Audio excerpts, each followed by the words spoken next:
Hey guys, I am the Comics Kid 2099 and I'm here to review a graphic novel that I recently read.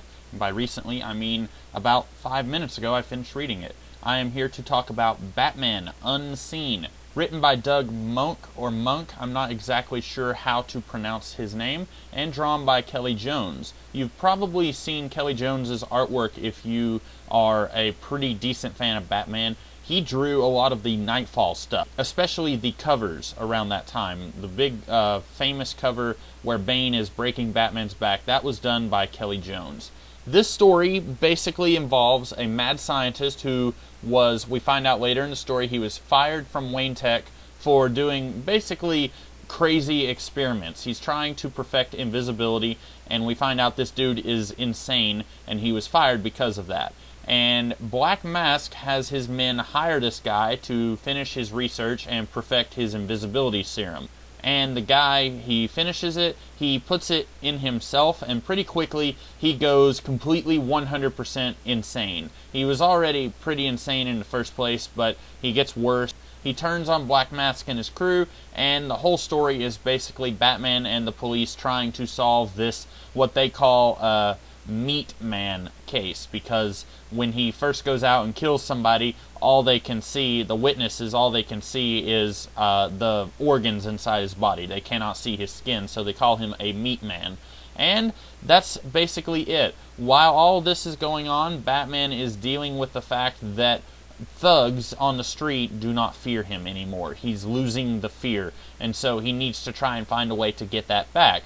So in the climax of the book, while Batman is trying to fight this Invisible Man guy, he winds up taking some of this serum so that all you see is an empty cowl and cape. You don't see any of Batman himself. He's taken off all of his clothes so that all he's wearing are the gloves and the cape and mask. And this is supposed to instill fear in the Invisible Man. That doesn't really do it, but when the Invisible Man finds out that Batman can see him with these infrared type lenses, that's what kind of scares the guy. And that's basically it. It's pretty much just from that plot you can kind of see where it would go. Once you've read the first issue and you find out, okay, this guy is trying to create invisibility, you can kind of see where this story is going. I'm going to go ahead and say, on paper, this concept is a pretty decent story. There's nothing really outlandishly stupid about this story on paper. In execution, though, this story leaves a lot to be desired. A lot of the dialogue, mostly from our villain, the Invisible Man guy, is just extremely bad. Really awful, cheesy dialogue. A lot of times what he says doesn't even make sense, and I think that is by design because he is going insane. We are told several times that he is going crazy, so I'm assuming that he is saying stupid things like, "Call me Elvis, but if they're going to steal my idea, Elvis is not happy." I'm assuming he says stupid things like that because he is going crazy. But even some of the dialogue from Batman and a few of the other characters is just really not that great. Beyond that, like I said, the story here, it's not bad, it's just also not extremely stunning. It's just kind of there. It's a story, you kind of know what's going to happen as you're going through it. Once you find out that this guy is working on invisibility, it doesn't really take a whole lot of turns that are going to wow you and dazzle you as you're reading this story. It's fairly predictable. One thing I thought was a little strange, of course, you've got this storyline where Batman is struggling with the fact that people in Gotham no longer fear him. Automatically, I would say if you want to do a story where Batman has to recapture the fear, I would have used a villain like the Joker, who can naturally scare people, or the Scarecrow, who can chemically scare people using chemicals.